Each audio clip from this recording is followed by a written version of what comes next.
안녕하세요. 캐치국어 아하쌤 박세경 선생입니다.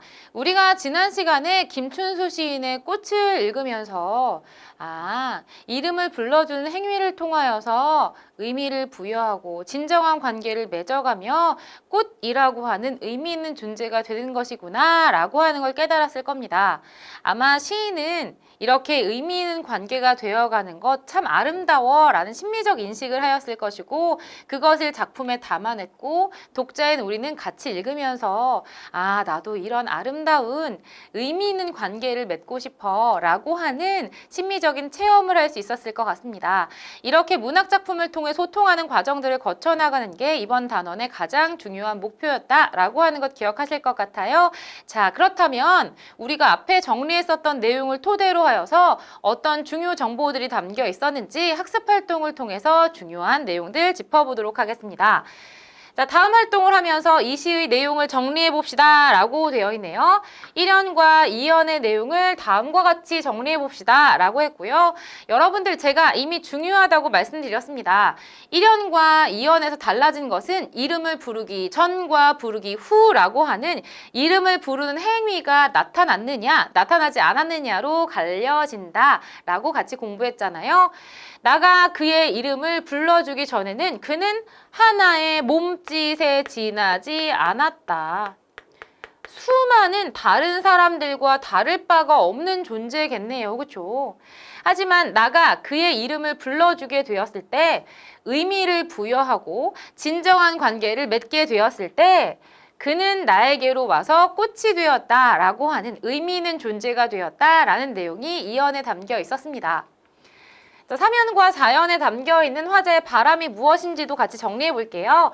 3연에 담겨있는 화자의 바람입니다. 누군가 나의 빛깔과 향기에 알맞은 이름을 불러줬으면 좋겠어. 자, 빛깔과 향기는 어떤 것을 의미하였죠?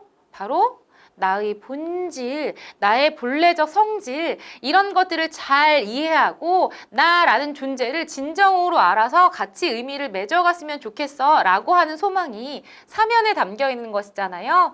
자, 그렇게 누가 나의 이름을 불러줬으면 좋겠어. 그렇게 해준다면 그에게로 가서 꽃이 되고 싶다 라고 하는 이렇게 의미를 맺어가는 관계를 나라고 하는 주체가 그를 인식하는 과정뿐만 아니라 나라고 한 대상이 다른 누군가에게도 그런 존재가 되기를 희망하는 확대하는 과정으로 제시가 되어 있었습니다. 자, 4연은요. 우리들은 무엇이 되고 싶다라고 해서 나만 그런 것이 아니라 우리 모두가 그렇다라고 의미의 범주를 넓혀 주었네요. 서로에게 잊혀지지 않는 하나의 뭐가 되고 싶다? 눈짓이 되고 싶다라고 하면서 우리 모두는 서로가 서로에게 의미 있는 존재가 되고 싶은 거야 라고 하는 소망이 함께 제시가 되어 있었습니다.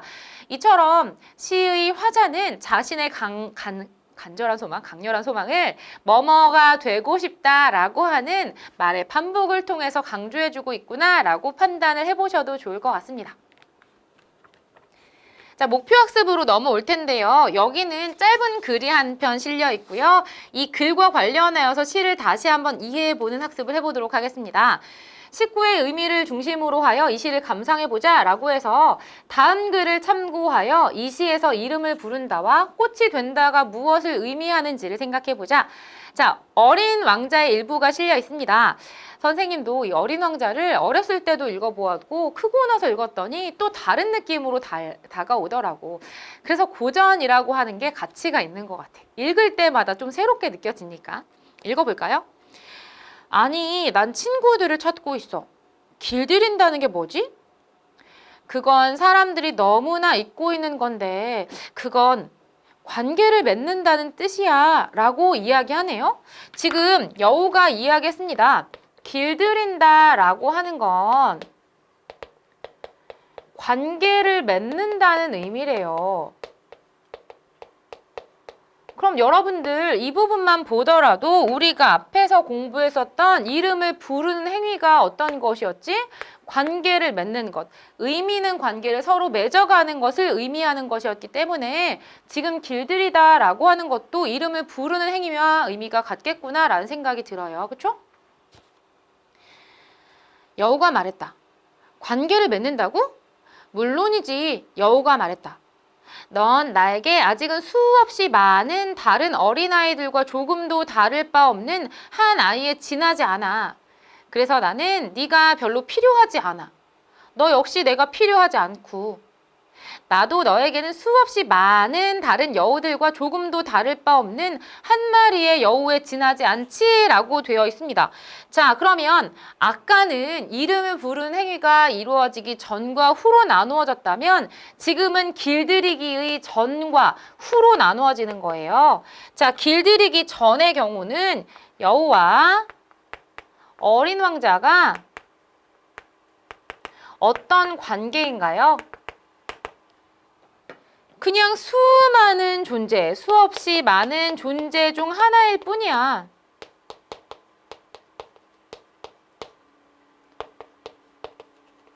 의미가 없는 존재야, 서로에게.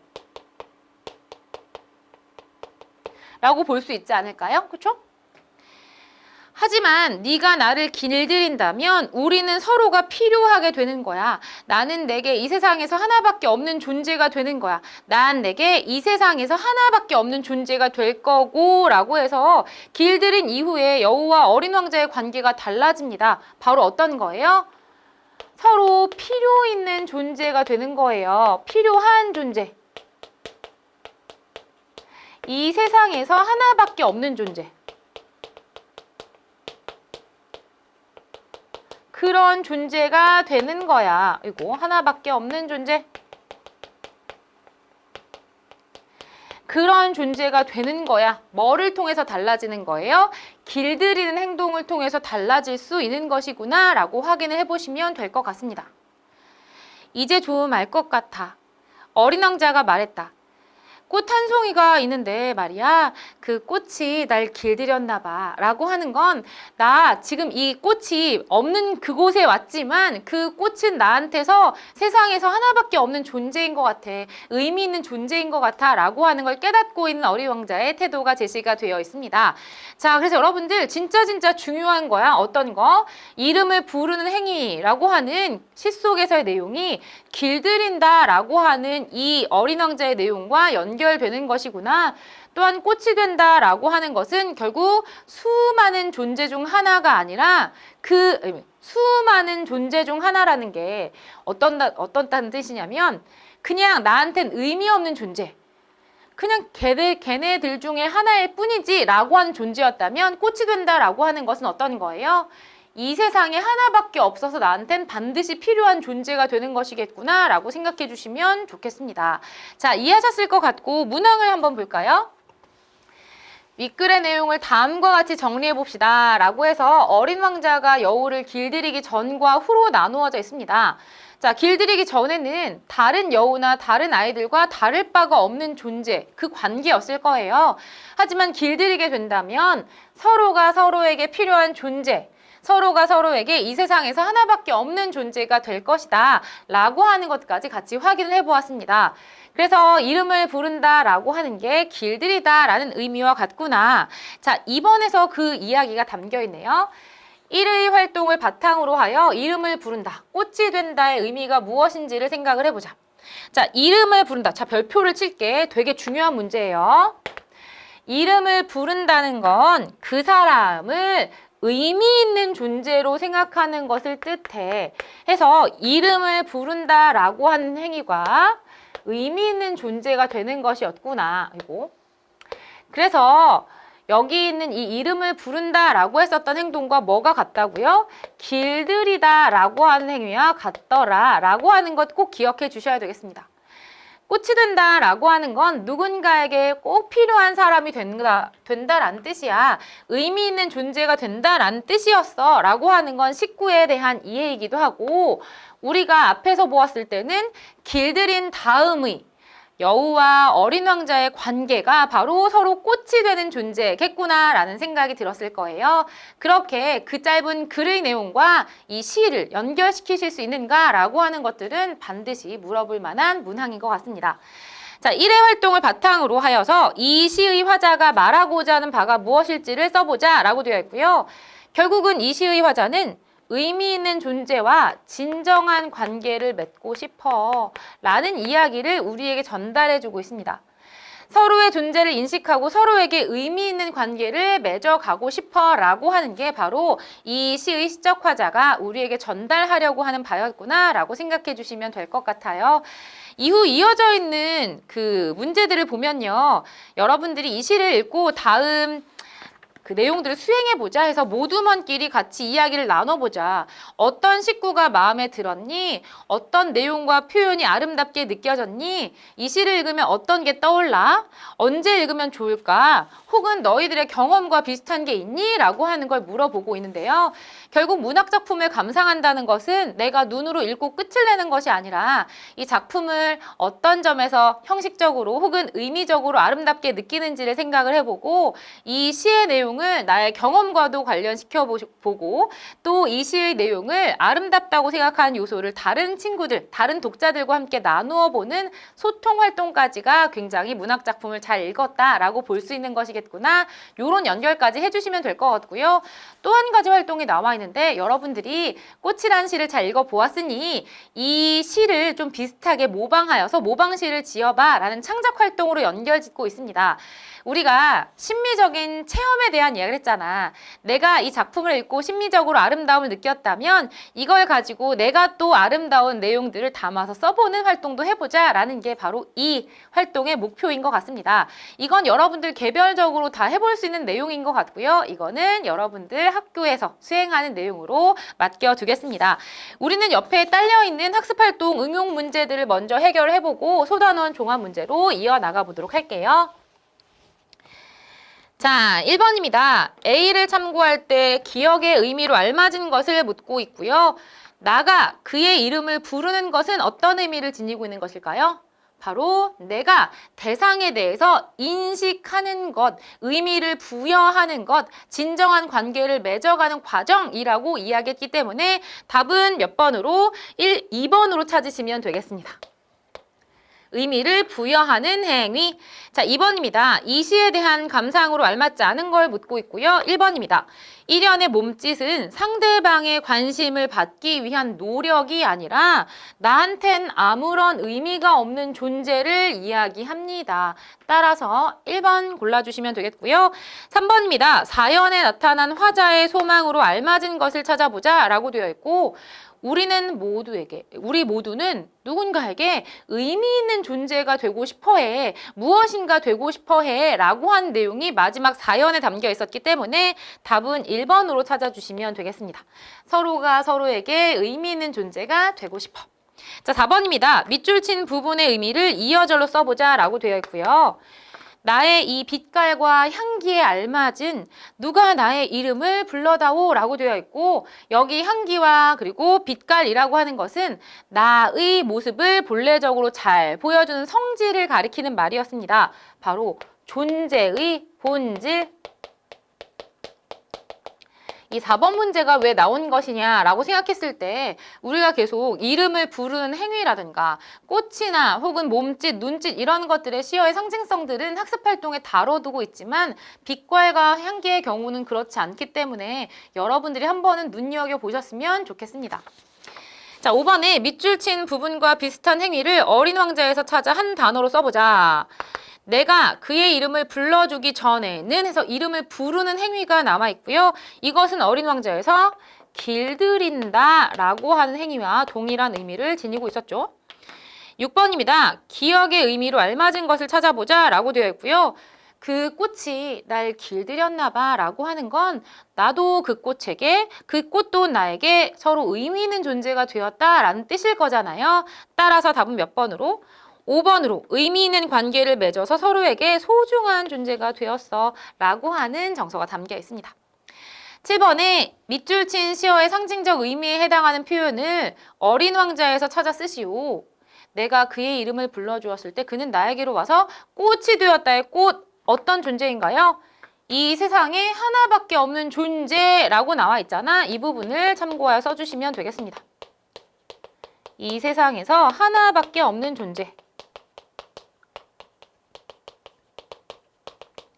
의미 있는 존재란 뜻이겠네요. 자, 8번입니다. 시, 꽃과 소설 어린 왕자에서 공통적으로 말하고자 하는 바로 알맞은 것을 묻고 있습니다. 자연 친화적으로 살자고? 자연과 친하게 지내자라는 내용 아니에요. 이번에 남들에게 주목받기 위해서 존재감을 나 되게 대단한 사람이야. 과시하려고 한 내용도 아니에요.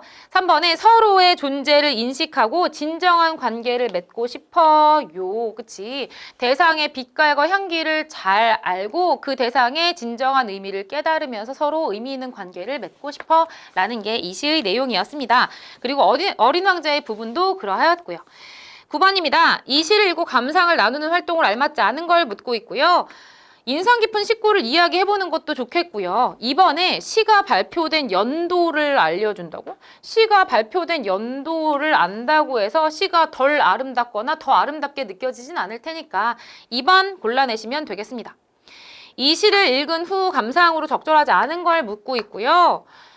이 시는 누군가를 좋아할 때 읽으면 더 공감될 것 같아. 의미 있는 존재가 되고자 하는 소망이기 때문에.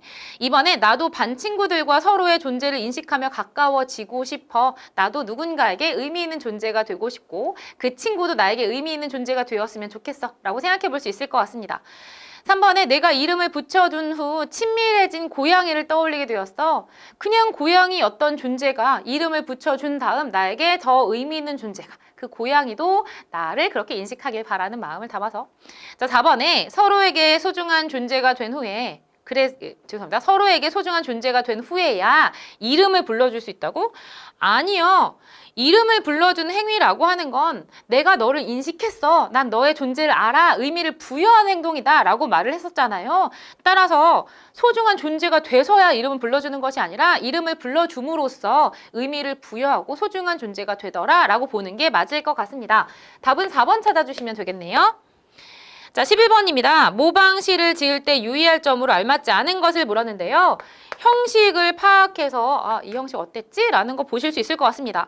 이번에 원작시에 사용된 표현 방식을 파악한다. 표현 방식을 비슷하게 모방해 볼 수도 있을 테니까요. 3번에 시를 통해 표현하고자 하는 것, 내가 어떠한 내용을 담고 싶을지 생각해 보시면 좋겠고요. 4번에 시의 내용과 관련 지을 수 있는 경험을 떠올려서 내 경험을 진솔하게 시로 표현하게 되면 또 그것만큼 아름다운 게 없겠죠. 자, 5번에 원작 시의 주제를 유지하고 소재나 표현만 바꾼다고요? 아니요. 모방시를 쓴다라고 하는 것은요. 주제도 바꿀 수 있고 표현도 바꿀 수 있어요. 따라서 주제를 꼭 유지해야 된다라고 하는 건 적절하지 않은 설명입니다. 12번입니다. 다음과 같이 꽃의 모방시를 쓰려고 할 때 밑줄 친 대상의 특성을 써보자 라고 되어 있고요. 원작의 꽃과 같은 존재를 내가 떠올려 봐야지. 이 꽃과 같은 존재가 의미하는 바는 무엇이지? 바로 의미 있는 존재. 이렇게 써주시면 되겠습니다. 자, 13번 볼까요? 밥동무에 대한 감상으로 적절하지 않은 걸 물었습니다. 우리가 모방시, 예시답안 보고 오지 않았지만 읽어보시면 충분히 해결할 수 있는 문제일 것 같고요. 1번에 반복적인 표현을 통해서 화자의 소망을 강조하고 있어요. 뭐뭐가 되고 싶다, 뭐뭐가 되고 싶다 이기 때문에 2번, 일상에서의 경험을 진솔하게 드러내어 공감이 되었어. 준현이라는 친구를 알게 되고 이 친구랑 친밀해지는 진정한 의미를 맺어가는 관계가 잘 담겨있는 시잖아요. 적절합니다. 3번에 식성이 같은 친구가 진정한 친구임을 알게 되었다고? 식성이 같아야 뭐 진정한 친구가 된다라고 하는 건 아니고요. 밥을 먹는 행동을 같이 하면서 상대와 점점 가까워지고 있는 내용이 담겨있는 것이잖아. 따라서 답은 몇 번으로? 3번으로 골라주시면 되겠습니다. 14번입니다. A와 원작인 보기를 비교할 때 적절하지 않은 걸 찾아보자 라고 되어 있고요. A는 보기의 형식을 따라서 내가 그와 밥을 먹기 전에는 그는 다만 한 반 친구에 지나지 않았어 라는 형식을 지니고 있네요. 2번 A에서 나와 그의 관계는 보기와 대조적인가요? 아니요. A나 보기 모두 내가 그를 인식하는 주체이며 그는 인식되는 대상이기 때문에 동일하다라고 볼 수 있겠습니다. 따라서 답은 몇 번으로? 2번으로 찾아주시면 되겠네요. 15번입니다. 모방시를 읽고 감상을 나누는 활동에 의로 알맞지 않은 걸 찾아보자. 1번, 심미적 인식을 공유할 수 있어. 왜? 내가 어떤 걸 창작한다, 모방하여 창작한다라고 할 때에도 결국은 나의 경험 중에서 나는 이런 게 아름다워라고 느끼는 가치를 가지고 쓰게 될 거 아니야. 그러니까 내가 지니고 있는 심미적 인식이 다른 친구들과 나누어지는 것이겠죠. 자, 이번에 다른 독자들과 소통할 수 있을 거예요. 그치? 다른 독자들은 어떤 것들을 아름답게 느끼는가? 3번에 원작을 이해하는 데 도움이 됩니다. 아, 모방시를 써보니까 시인이 이러한 형식을 써서 이런 의도를 나타내려고 했겠구나 라고 하는 것도 이해해 볼 수 있을 거예요. 4번에 표현의 아름다움을 느낄 수 있을 거예요. 근데 5번에 원작과 비슷할수록 가치 있다고요? 아니요. 아까 말씀드렸었던 것처럼 모방시는 형식이나 내용이 같을 필요가 없어요. 따라서 여기 있는 것처럼 원작과 비슷해야지 가치가 있고 그렇지 않을 땐 가치가 없어 라고 평가하는 것은 옳지 않다라고 보실 수 있을 것 같습니다. 자, 그러면 소단원 종합 문제로 한번 넘어가 볼까요? 자, 꽃이라는 시와 관련하여 5문항이 제시가 되어 있고요. 1번부터 보도록 하겠습니다. 1번입니다. 이 시에 대한 설명으로 알맞지 않은 걸 묻고 있습니다. 의미가 점층적으로 확대되어서 나라고 한 대상이 그를 인식하는 것, 그리고 나서 나도 누군가에게 다른 어떤 의미 있는 존재가 되길 바라는 마음으로 확대되었다가 우리 모두가 그러하다라고 의미를 넓혀서 표현하고 있기 때문에 1번 적절합니다. 이번에 꽃을 상징적 시어로 사용하여서 꽃이 그냥 식물의 꽃을 의미하는 것이 아니라 의미 있는 존재를 나타내고 있는 것이잖아요. 2번 적절한 설명입니다. 3번에 현실에 대한 부정적 인식? 지금의 현실은 의미 있는 존재가 전혀 없어. 뭐 이런 얘기 나와 있지 않아요. 부정적 인식 없습니다. 4번에 되고 싶다를 반복하여서 소망을 강조하는 것 우리가 앞에서도 이야기했네요.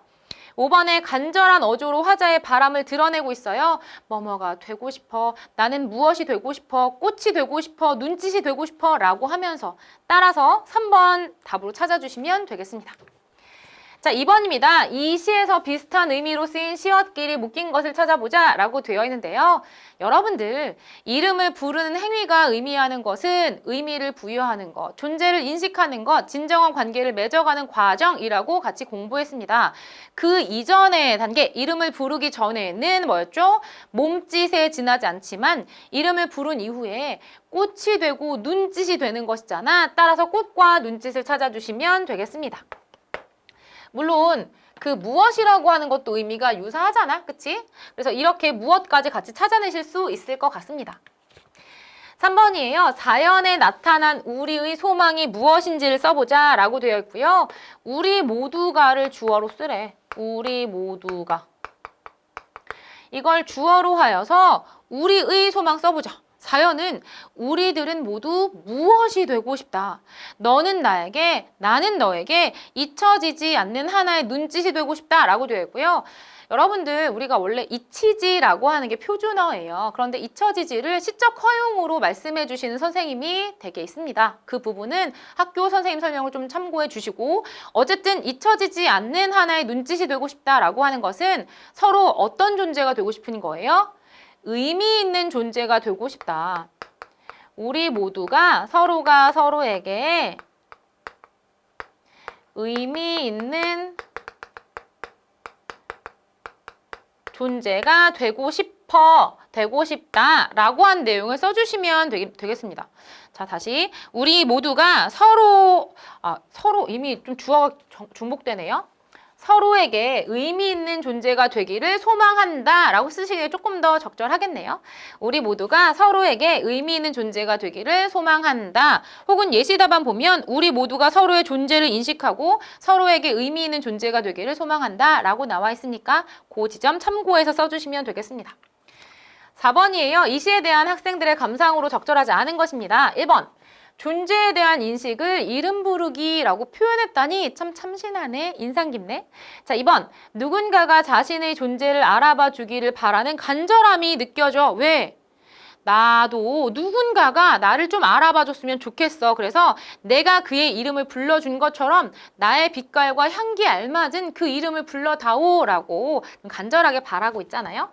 3번. 화자는 상대에 대한 호감이 그의 본질을 안 후에 사라진 호감이 사라졌다 이런 이야기는 시의 내용과 전혀 무관하잖아요. 3번 찾아주시면 되겠습니다. 4번에 다른 인형들과 달리 내가 이름을 붙여준 인형이 특별했던 기억이 떠올라 라고 되어 있고, 우리가 이름을 붙여준 행위가 아까 말한 것처럼 의미를 부여한다 라고 한 상징성이 있기 때문에 그런 것 같습니다. 5번에 요즘 고민을 나누며 친해진 친구가 있는데 우리는 서로에게 꽃과 같은 존재야. 서로 이 세상에 하나밖에 없는 필요한 존재이며 의미 있는 존재이다 라고 볼 수가 있겠네요. 따라서 답은 3번 찾고 넘어오시면 되겠습니다. 자, 보기의 A에서 E까지 중 이 시의 기억에서 디귿까지와 비슷한 의미로 쓰인 것끼리 알맞게 짝지은 것을 찾아보자 라고 되어 있고요. 지금 A는 길들인다예요. 이건 우리가 보지 않고도 맞출 수 있어. 뭐예요? 이름을 부르는 행위. 그러니까 이름을 불러주었을 때 라고 하는 니은과 A가 연결되어야 되겠네요. 그치? 그럼 답이 조금 좁혀졌네요. 자, 그리고 나와 있는 B 보니까 수없이 많은 다른 어린 아이들과 조금도 다를 바가 없는 한 아이라고 하는 것은 의미 없는 존재, 바로 뭐와 연결될 수 있을까? 몸짓과 연결될 수 있겠지? 그럼 지금 B는 기억과 연결될 겁니다. 자, C에 수없이 많은 다른 여우들과 조금도 다를 바가 없어 라고 하는 것도 의미 없는 존재를 가리키는 것이기 때문에 이렇게 연결 가능하겠네요. D에 이 세상에서 하나밖에 없는 존재가 바로 어떤 존재였나요? 바로 눈짓이나 꽃이라고 하는 의미 있는 존재를 의미하였으므로 연결시키신다면 뭐 디귿은 D를 연결시켜 볼 수가 있겠네요. 그렇죠? 그럼 답은 이미 정해졌어. 자, 2에 그 꽃이 날 길들였나 봐 라고 하는 그 꽃도 결국은 나에게 그리고 걔도 나를 서로 의미 있는 존재로 인식하는 것이기 때문에 이도 여기에 있는 디귿과 연결해 볼 수 있을 것 같습니다. 여러분들 문제 중에서 저는 5번이 제일 중요했다라는 생각이 들고요. 물론 표현상 그리고 의미상 아름다움을 체험하는 것도 너무나 중요해요. 하지만 우리 계속 이 시에서는 상징성이 중요하다. 이름을 부르는 행위가 또 꽃이라는 말, 눈짓이라는 말 혹은 몸짓이란 말이 어떤 것을 의미하는가라는 건 되게 중요한 지점이기 때문에 우리가 학습활동에 나와 있었던 어린 왕자 일부와도 꼭 연결시켜 볼 수가 있어야 한다. 라는 지점을 머리에 담아주시면 좋겠습니다. 다 공부하다 보면 우리가 잘 정리가 되는 부분들도 있을 것이고 내가 헷갈리는 요소도 있을 거예요. 그렇다면 헷갈리는 부분들 구체적으로 질문 올려주시면 제가 답을 해드리도록 하겠습니다. 배운 내용 잘 기억해 주시고요. 오늘도 열심히 공부한 우리 친구들 모두 수고하셨습니다. 감사합니다.